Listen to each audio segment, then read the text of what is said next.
Well, good morning, everybody, and welcome to this third webinar from Visit Scotland, taking us through the COVID crisis. I'm Bill McFarlane. I'm the chairman of Pink Elephant Communications, and myself and my company have been working with the organisation since its inception. Today, I'm speaking to Chris Greenwood. Now, Chris is the Visit Scotland's Senior Tourism Insights Manager, and if ever there's a period when we needed an insight into what tourism is going to look like in the future, then it is right now. And I'm looking forward to hearing the intel behind Chris's thinking as to how Visit Scotland can help us reshape for that future. Chris, good morning. Welcome to the webinar. Give us an idea, first of all, for those of you you've yet to meet. What is your normal job at Visit Scotland? So my role at Visit Scotland is within the Insight Department or research team within Visit Scotland. And we're quite a small but diverse and skilled group of individuals that cover a wide range of activities. So we have a digital analytics team. Obviously, over the past few years, there's been a significant move towards the role of social media and the role that online and digital plays in the delivery of tourism and tourism marketing. So we have an analytics team that makes sure that the website is optimized and that our social media channels are operating at the best levels. We have our traditional market researchers understanding consumer behavior so that campaigns can be tailored appropriately to specific markets. And my team's role is one that really looks at the externalities of tourism. So what's the future consumer looking like? How can the industry take innovation and move forwards with those? And of course, all of this then goes back to measuring success. And we have an economist on staff that's handy to find out how tourism is impacting the Scottish economy, and we can deliver something sustainable into the future. So that's hugely important in normal circumstances. These are abnormal circumstances, Chris. What has the team been charged with doing during lockdown? Well, from the very beginning, and Visit Scotland has entered into lockdown on 17th of March. And over the last sort of 2 or 3 months now, what we've been doing is really trying to get an understanding of what is the industry thinking initially. And we've been sending out a number of industry surveys. And I think I just want to go out to all the people who are listening who have interacted with those surveys. We appreciate the amount of survey fatigue businesses are under at the moment, and we really appreciate the time that you've been able to put in to give us this valuable feedback that has gone into developing strategies for recovery. Can you tell me, what are they saying? What is the industry saying to you right now?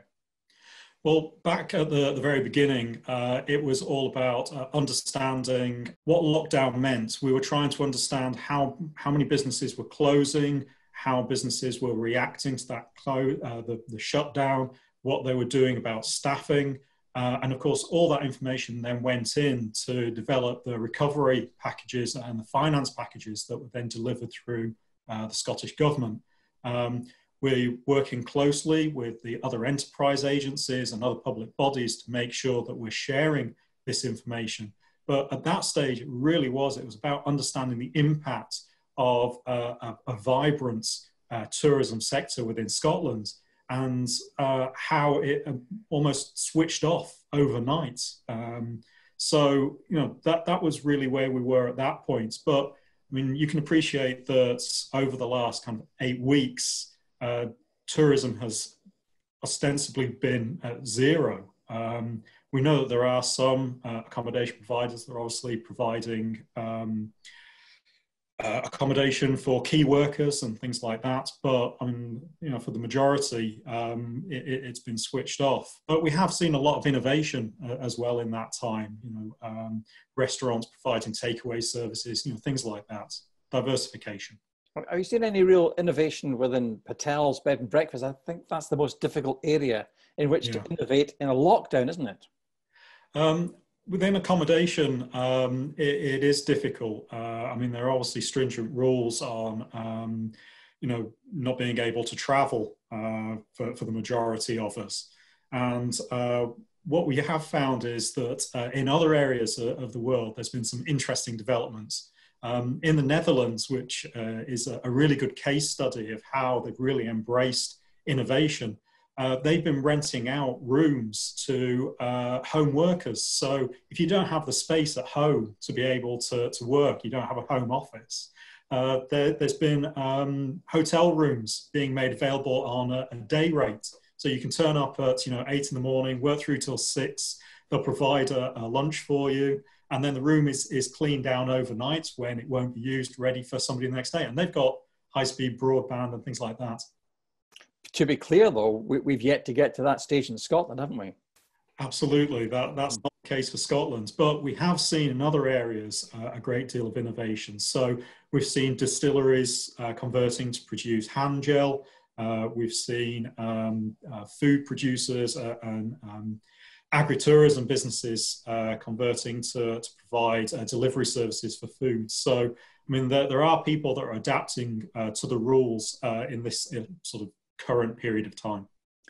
Well, when I was talking to my team in our company at the beginning, I was saying, I'm imagining that I'm going to drive into an alpine tunnel, but when I come out the other side, it's going to be the Sahara Desert rather than Switzerland. Tell me what you're seeing as what you expect to happen as we go through this in Scottish tourism. Well, we've seen recently the roadmap to recovery was announced. And as of Thursday, the 28th, we'll see this multi-phase approach. I think everybody will appreciate that this is all being driven by the science. We're seeing that as the number of cases of COVID-19 decrease, these phases will unfold. So, the first stage is a relaxing of lockdown rules, and we'll be able to travel a little bit more, and we'll be able to have these socially distanced meetings with other people. And then as the other phases unfold, as the pandemic becomes more, shall we say, controlled, and we start living under a new normal, the phase 3, I think, is moving more towards hotels opening up and visitor attractions as social distancing can be implemented at that level. So it's all been driven by the science, but the roadmap has been laid out by government. Okay, now you're very much an analytical person, Chris. So let's just analyze what you believe is possible for tourist attractions, for accommodation in the future months. I mean, what is the science? What's the analysis telling you? Mm-hmm. So I've been looking at this in kind of two ways. Firstly, there is the short term. And this is where businesses are going to begin to open up and cope with what the immediate sort of like recovery will be. Then there's the long term. And as we don't know how long the pandemic, COVID-19, will be around within society, we're either waiting on a vaccine or we're going to have to live with this kind of new world. So, there's two parts to this. I think looking at the first part, so let's say, for example, by the summer, late summer, that phase 3 comes in. And again, just to stress that will be determined by the number of cases that are within society. But if we take that as an arbitrary point, I think what we're going to see is if we get the opening of self-caterers, holiday parks, things like that, visitor attractions, it's clear that the way that consumers are perceiving this is they want to see businesses taking control of hygiene and safety. Social distancing remains a key part of the consumer psyche, but there is a pent-up demand to want to travel. So we're looking at businesses that can deliver personalized services where people can control their environment, self-isolate. We're looking at day trips initially, probably to rural areas where people can get out, but be alone, be isolated, control their surroundings. Then we're going to be moving into the domestic overnight. And I think it's been well documented that this is an established plan of day trips, domestic overnight, and then further down the line, the reintroduction of international travel. I see a question coming in, Chris, about would Visit Scotland produce, for example, a heat map to suggest that there are certain areas that are getting overcrowded? And is that something you can do? Is it something you will do? I think it's looking towards the technology. And again, in the short term, I think it's going back to the industry to be able to ask them to feedback where they're seeing these pockets of activity that are going on and putting in monitoring along those lines. There's been a lot of talk about the role of mobile phones and mobile phone tracking, being able to monitor people that way. And it's being used in other areas. I think people appreciate that there's not only the information that the mobile phone companies can provide, but also Google have a very good facility of being able to track everybody through their systems if you've got the right settings on. Personally, I've seen from my own Google travel activity that the number of places I visited in the last couple of months consist of one supermarket. So if you get those kind of monthly reports of your travel activity, certainly mine has declined. But we can utilize that information. And again, it goes back to the role of our kind of digital analytics team to be able to capitalize on that. But there is a cost to this. And, mobile phone data from these companies is expensive, but we are investigating cost-effective ways of being able to do that. So it is possible, and it is something that we are looking at, but there are no firm plans at this point in time to be able to implement it. You talked about pent-up demand. At 9 o'clock this morning, my golf club opened up its bookings for Friday as being the first day to golf in over 2 months.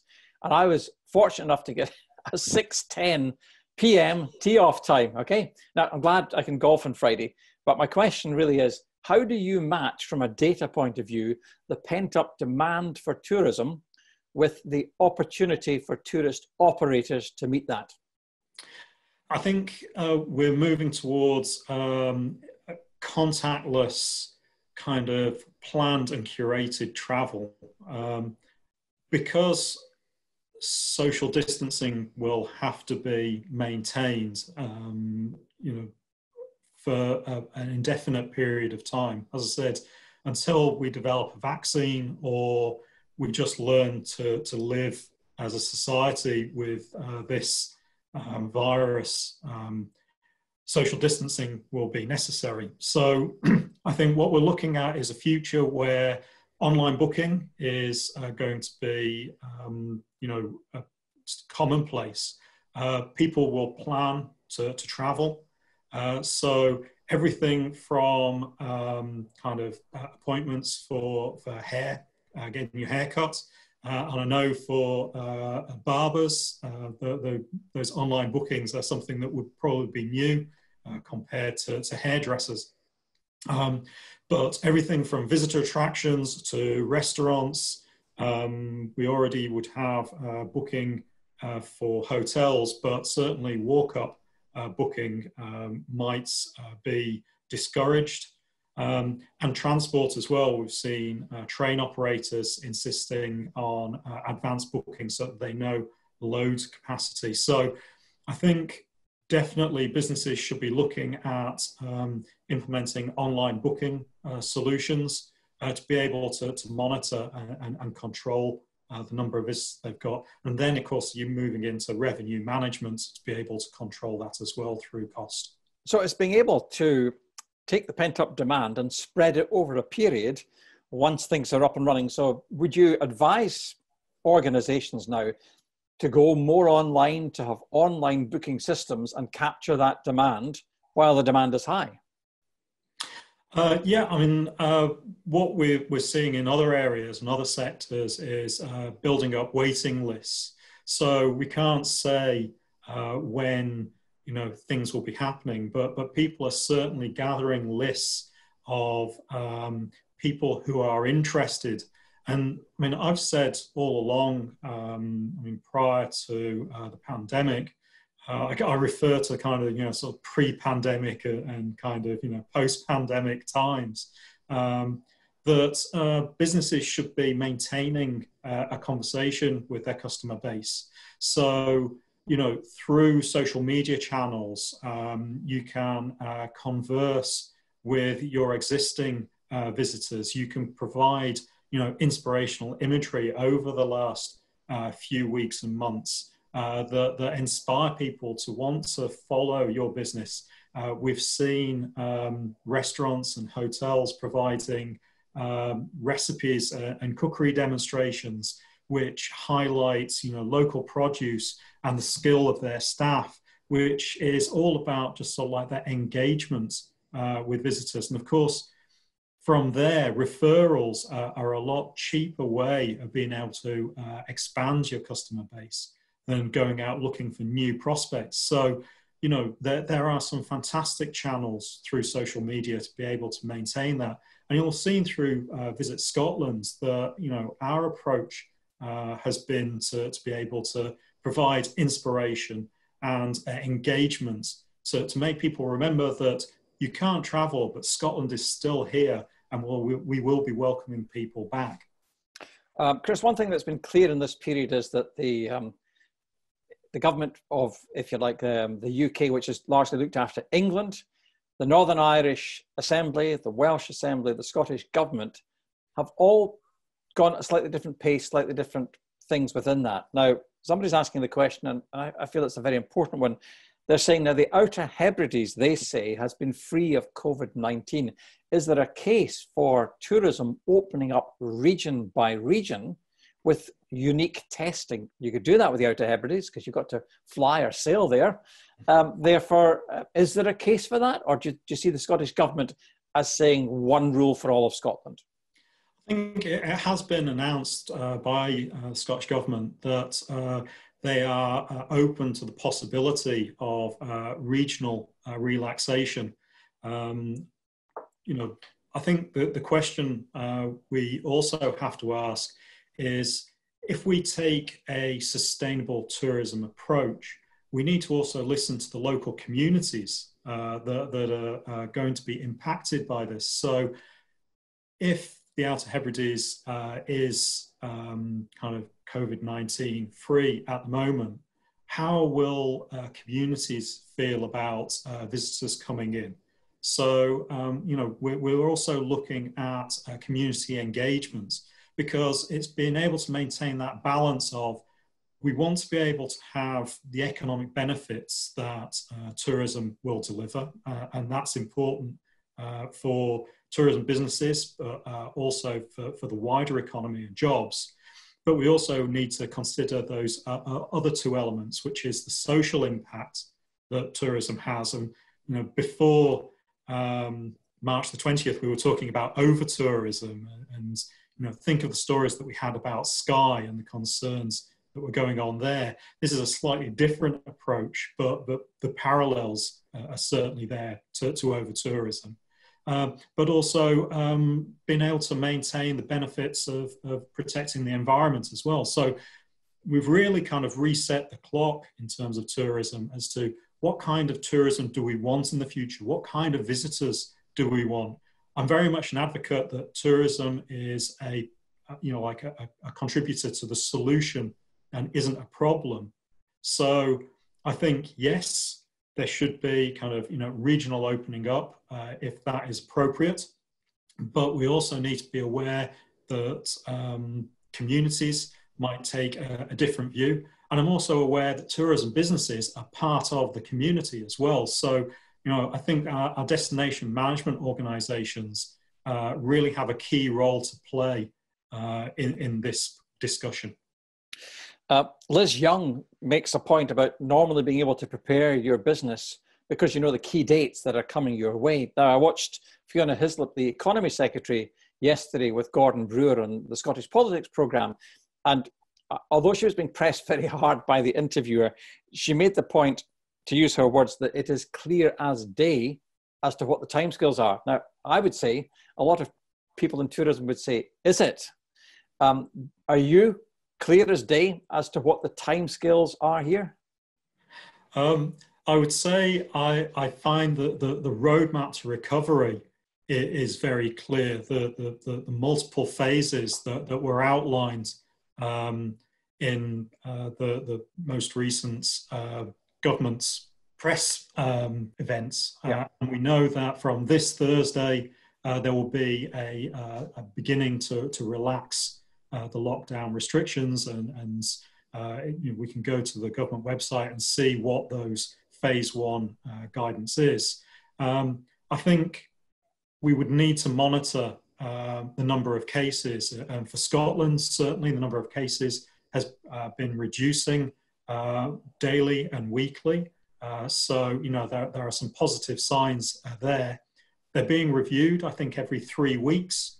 So, it is perceivable that we can see over those periods of time that recovery will be clear.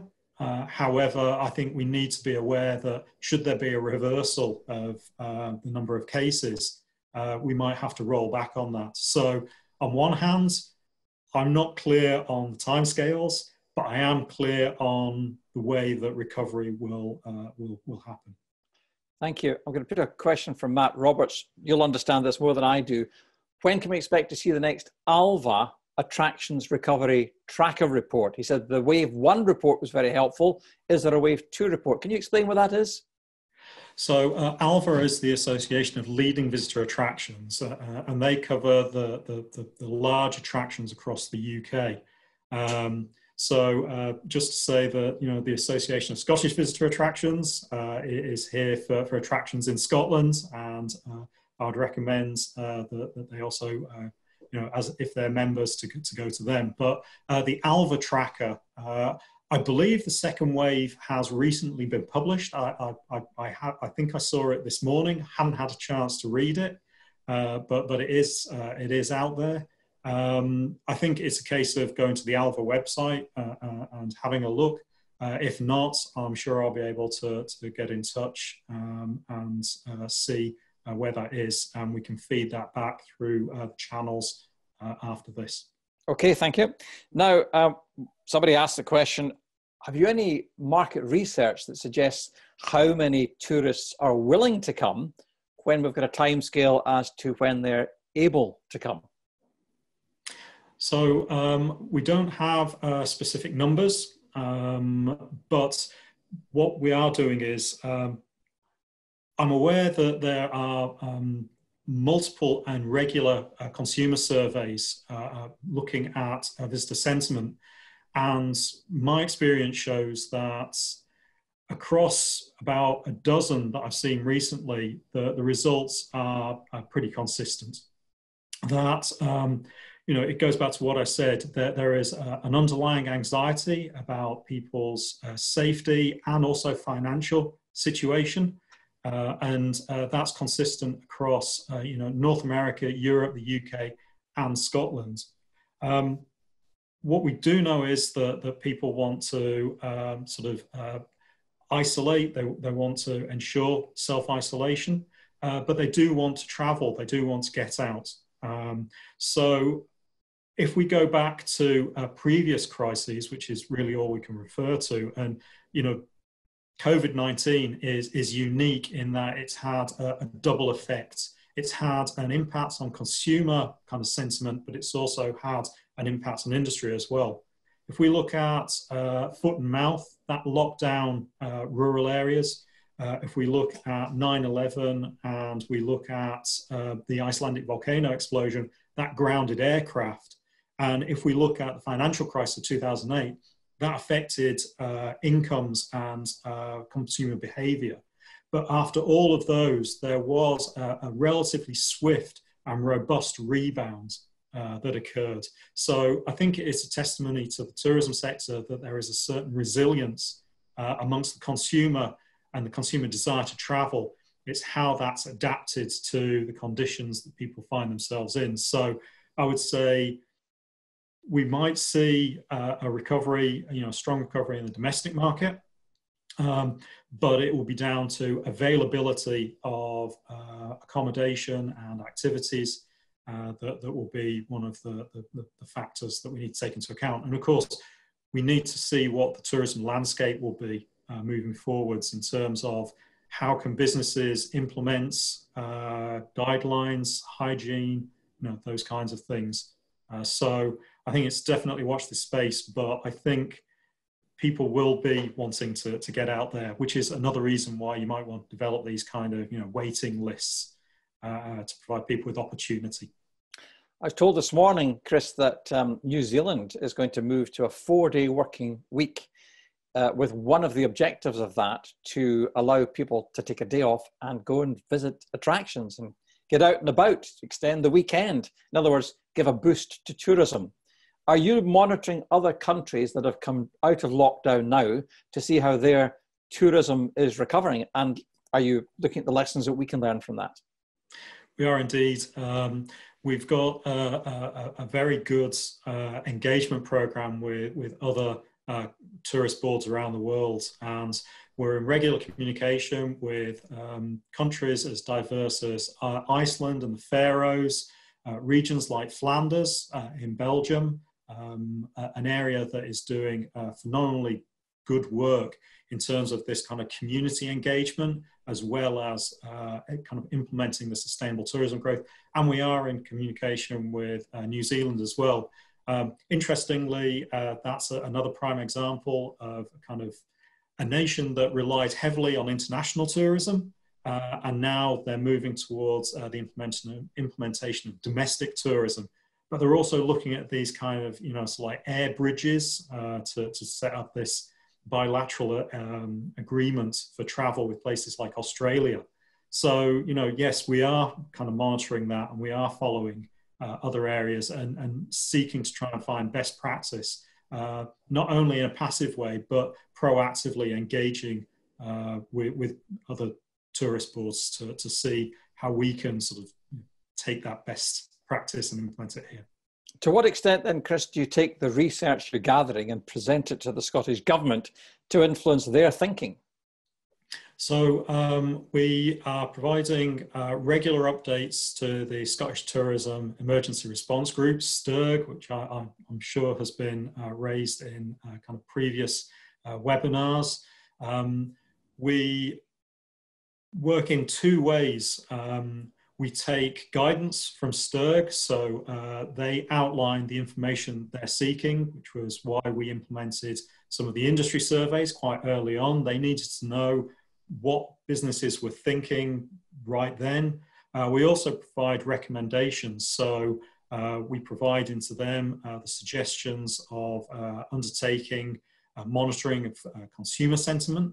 But we're also providing through things like the weekly marketing intelligence publication, which goes on to VisitScotland.org, information on our channels such as VisitScotland.org, who's searching, have the number of searches been going up, social listening as well. So we're monitoring the chats on social media channels, what people are saying about Scotland, and providing that in a concise format so that it can be taken, discussed, and presented to the Scottish Government for their implementation in broader recovery planning. Okay, one of the questions was specifically about Chinese tourists. The questioner says his wife is Chinese, but he's particularly interested because it's a growing market as to what channels of communication are open there. I know the big European tourist numbers come from Germany and France particularly, but Visit Scotland's been working hard to build that Chinese market. Any information about what's happening there? Well, I mean, with all international travel, we see that developing over a longer period of time as we understand how air travel specifically will be able to be reintroduced. I think we do have an emerging markets and Chinese marketing team, and I suspect they will be continuing these inspirational messages, pushing the message that Scotland is still here and is remaining open for business. And once the Chinese travellers will be able to travel to the UK and to Scotland again, they will be warmly welcomed. So I think it will be a continuation of that inspiration message that has been kind of universal up until now. The issue about border control and having 2 weeks of isolation after arriving in this country is one for the UK government rather than the Scottish government. It is a reserved matter rather than a devolved one. But is there any thinking on in the background, if you like, of the Scottish government or yourselves looking to influence the UK government on that thinking? Because clearly it's a barrier. You talk about New Zealand having an air bridge, that would be with Australia, I'm told just now. I suppose ours, the only one we would have is with Ireland. France was mentioned, then withdrawn. What's the thinking on that? Well, I mean, conversations with airlines are regular and ongoing, as they always have been. Airlines are obviously looking to which markets would be best to reintroduce flights to. And we've heard today that Ryanair are going to be introducing 1,000 flights from the 1st of July. Some of the tour operators are going to reintroduce flights. EasyJet have already started to put on domestic flights within the UK. So, you know, there are conversations going on. If I had to speculate, and this is purely my opinion, I think airlines will be looking towards reducing the number of nodes and touch points. So for Scotland, I suspect that we will be pushing towards more direct flights to key markets, particularly within Europe, maybe initially, especially if there's this move towards having relationships with nations that have got similar levels of number of cases, which I think has been discussed. So I think if airlines can provide the number of aircrafts that will allow direct flights to Scottish destinations, that would be more preferable than possibly flying people to, say, airports in London and then expecting them to transfer onto another flight. I mean, from that perspective, initially, obviously there's concerns about using public transport. So, you know, anything that reduces the distance to your final destination would be something that would be attractive, I think, to international travellers once international travel comes back in. Sue Crossman makes an interesting point. She says, is it that the airline operators are able to make their own decisions, but the hotels and other outlets in tourism are prevented from doing so? What's your understanding? Yeah, I mean, I think it's following the guidance and the guidelines, and as accommodation providers are obviously following guidance from the Scottish Government within Scotland, but as you said, air travel being a reserved matter is being dealt with separately.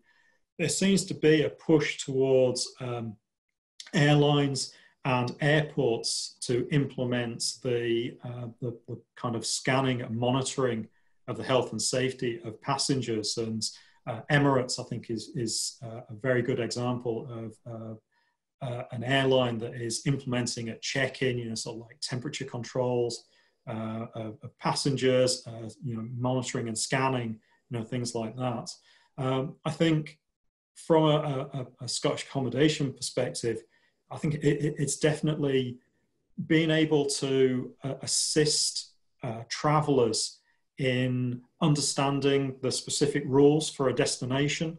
And as we've seen, you know, Scotland, Wales, Northern Ireland, England may be implementing different rules, you know, at different times. So if we're implementing this quarantine, we might find that 14-day kind of luxury resort stays might suddenly become quite attractive. It could be for that resort to advise how to fill in the quarantine card and have isolationist holidays maybe into the future, so that you know, they will be collected from the airport by the resort and then whisked away for their 14-day quarantine at that particular location. I don't know. just a prediction. There seem to be three issues as far as I can see here. There's one, what are the government rules on when tourist outlets can open? There's how confident are people in traveling and staying in hotels and B&Bs, for example. The third element, though, is how welcoming will the communities be?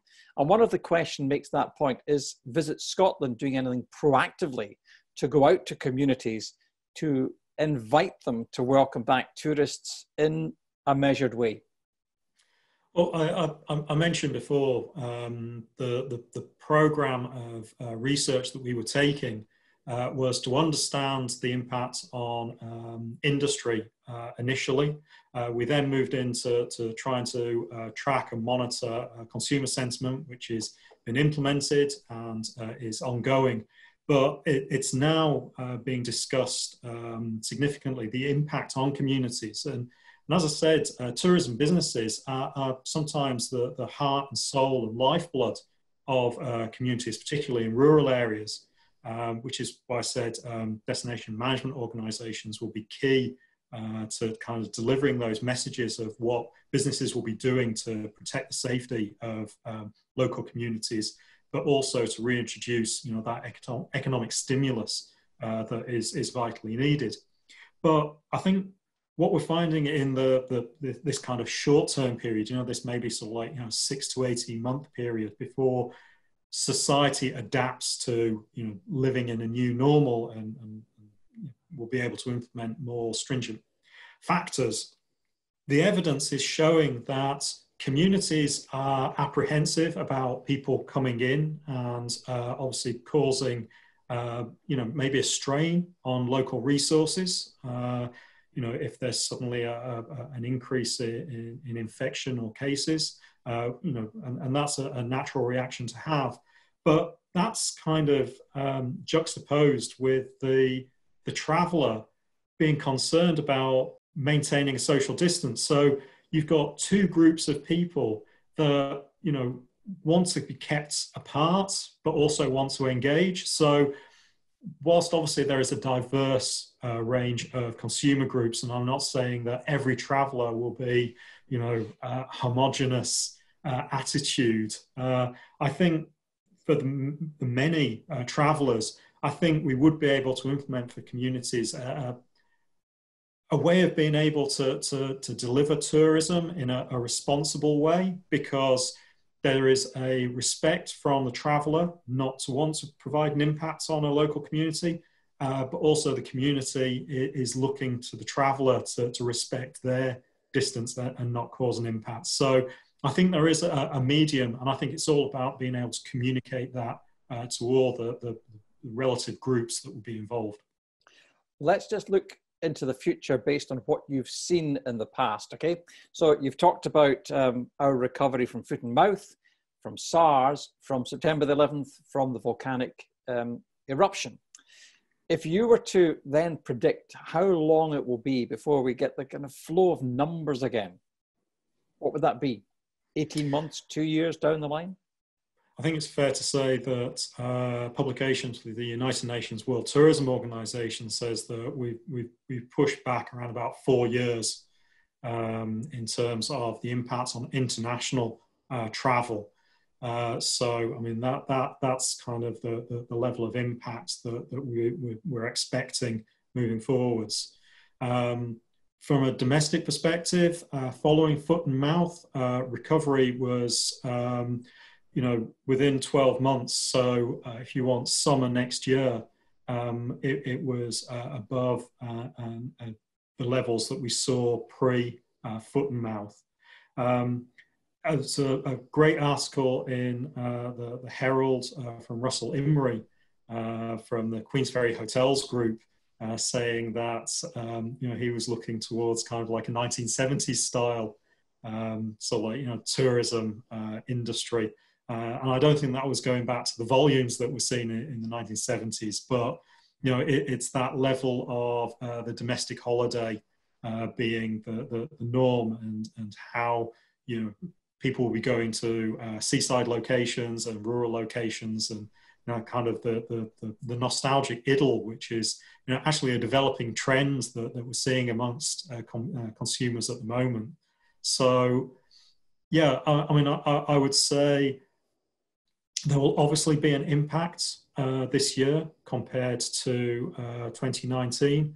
It should also be remembered that 2019, in terms of domestic tourism, we saw a massive resurgence in Scots residents taking holidays in Scotland.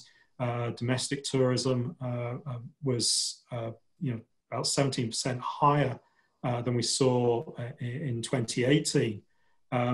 So, we've got that amplified growth that we saw, and that's just been kind of taken away.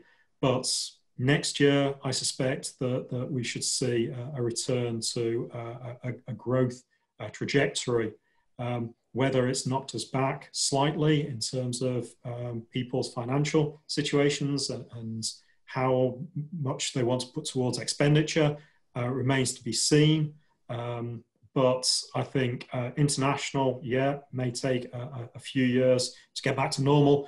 But domestic, I see that sort of like, being at the forefront of recovery. If you were to look back on some of the innovations that come out of the crises that you've mentioned there, Chris, what can you see people innovating to do this time? Give us some encouragement from the examples that you've seen, if you like, that have taken tourism further forward. Well, I think when crisis happened in the past, and I've already mentioned about like the resilience of the tourism sector in terms of recovery from crises, the level of innovation that comes out on the back of that, partly due to changing consumer attitudes and behaviours, but also the opportunities that bold and confident businesses take advantage of. There is a huge amount of potential that could come out on the back of this, and I'm not playing down, obviously, the issues that we've seen in individual businesses and the problems that businesses are going through at the moment. But think of the financial crisis in 2008. Coming out on the back of that, we ended up with Uber, Airbnb, WhatsApp, Pinterest. Suddenly you had these companies that were taking advantage. And some of these were considered niche. I mean, who remembers when Airbnb was like, couch surfing for kind of, backpackers in Asia. And suddenly, I mean, it's essentially redefined, the accommodation sector around the world. So, there are some, huge advantages moving forward. I think this time around, it's going to be all about contactless. It's going to be about management of visitor numbers. It's going to be about load factoring. It's going to be about revenue management. Those are going to be the areas that I see the greatest level of innovation. But I mean, there's also the quirky stuff that's out there. Toronto have got a Van Gogh drive-in art installation so that you can socially isolate. I've seen in Denmark that there's been drive-in live concerts. One of my favorite ones was you can get a half-body kind of isolation helmet with built-in LED lights and sort of like drinks facilities, so that people can put that on and go to music festivals and be socially isolated as well. So there's this whole range of the serious and the practical, but also sort of quirky design ideas that can address some issues that we have about maintaining sort of social distancing. Gosh, if only there was a toilet equivalent of that drinks helmet, that'd be a great thing, because quite a few of the comments have raised the issue of, if bars and restaurants and hotels are closed, there's going to be huge pressure on public toilets, and they frankly feel that they're just not up to the standard required. Have you got a way of mapping where they are and what needs to be done to, if you like, facilitate the day tripper? Because I know when some of the rules are relaxed next weekend, I want to go and visit my family. But when you get to a certain age, you can only make a trip there, come back to use your own loo and so on. And what are you going to do about that? Anything Visit Scotland can help with in that respect? I'm not entirely sure what Visit Scotland might be able to do to assist that. Certainly, I think from a local authority perspective, it's something that maybe needs to be addressed. I mean, again, in the short term, I don't really have any answers.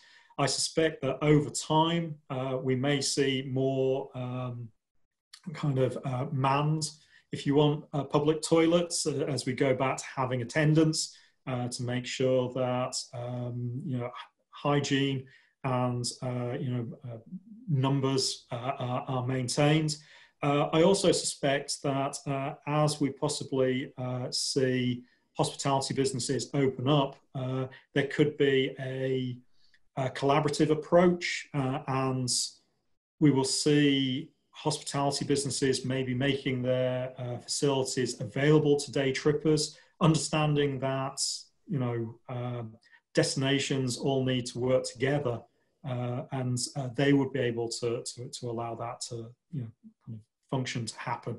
Okay, you mentioned a 17% increase in 2019 in domestic tourism, and one of the contributors is asking, can you give a bit more detail on that? I mean, was that Scottish visitors? Is that GB visitors? What is it? So overall, we saw an increase in domestic tourism, and a lot of that was driven by Scots residents taking more holidays in Scotland. People who've heard me speak before will know the kind of, you know, ratios. Generally, it's a kind of 52 to 48 mix of rest of UK, rest of GB, and Scots residents.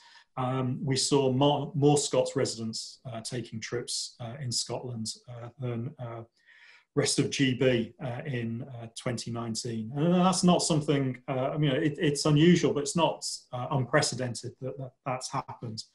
Now, something else that I think has dropped out of the news recently is that that may have been driven in part by kind of the Brexit situation. I was hoping to avoid the B word, but looking back over 2019, we had two periods of time where Brexit was meant to happen. One of those was back in the end of March 2019. And that is a classic example of a milestone that was put in place that affected people's behaviour. We saw a tail off in international travel as people felt, you know, I don't want to be, you know, possibly trapped in Europe, you know, and not being able to get back if suddenly all the planes stop flying because suddenly the borders have become closed.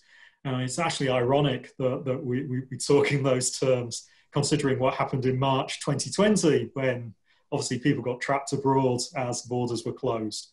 But we found that people were taking more domestic holidays. I think we reached that tipping point where you know, exchange rates were becoming untenable for foreign holidays in 2019. But I think we also need to remember that we were also seeing a shift in consumer behaviour that was developing, that was outside of these kind of arbitrary kind of Brexit deadlines we're putting in. People were more conscious about the impact they had or their travel was having on the environment. So people were being more selective about where they were going. People were aware of over-tourism. And we were seeing that people were moving more towards an experiential kind of tourism offering. So they wanted to explore more locally. They wanted to, you know, reduce the carbon impact that their travel was having. So, you know, it was having this mix of foreign and domestic holidays. And I think that was the driving factor, which I think is quite a positive thing, because I think that's providing the foundation for consumer behavior moving forwards. You know, it's that realization that people want their travel to be meaningful, but they also want to contribute back. So it goes back to this conversation we're having about communities. I think travelers, tourists, they want to be seen to be doing the right thing. And I think, you know, communities will be able to benefit from that attitude from the traveller. An interesting point's being raised here about what a tourist location like a hotel can offer in terms of perhaps kayaking or cycling or golfing, and perhaps being more proactive in offering these activities and coordinating them. Now, I know I've been getting out on my bike regularly because it's within the rules and I know it's safe. I'm looking forward to golf, I've mentioned, next week because I feel it's safe. And that's going to be a big factor. Would you encourage more tourism outlets to coordinate these activities and promote them? Yes, I think as an industry, collaboration is one of the strongest parts of the arsenal that we've got in terms of being able to deliver tourism. We've mentioned in our trends publications, Visit Scotland trends publications, the benefits that collaboration will have, being able to engage with local artisans, to be able to promote local products, to go to food producers to highlight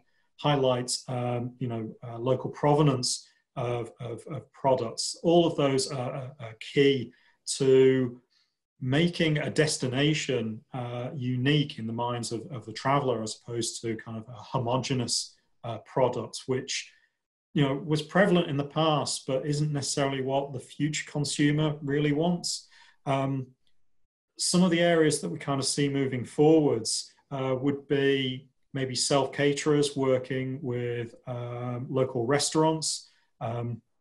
If restaurants, for example, are restricted on number of tables, number of bookings they can have, are they able to provide quality takeaway food to self-caterers, or even hotels that might not be able to open up their bars or restaurants themselves? Maybe there could be some kind of food delivery service that could be provided as a kind of room service option, or even meal kits are another area. So restaurants can provide the ingredients and the instructions and provide those to self-caterers, holiday parks.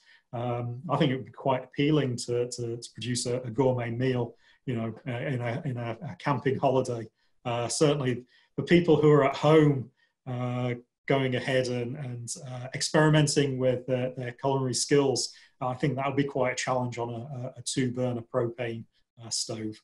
And so much of what you're saying, Chris, is about innovation. I noticed on Landward on the BBC yesterday, they talked about several small businesses in one area in England which had got together to get, almost like click and collect service going. So the social contacting was at an absolute minimum, but the produce was being sold. I just want to encapsulate 2 or 3 comments I've seen there from self-catering people, and you can sense the frustration at a lack of date, a lack of the ability to plan. And I know that's a question for the Scottish Government, but can you offer out some hope to the self-caterers who are watching as to what they can do in this period to get ready for reopening to maximise the potential?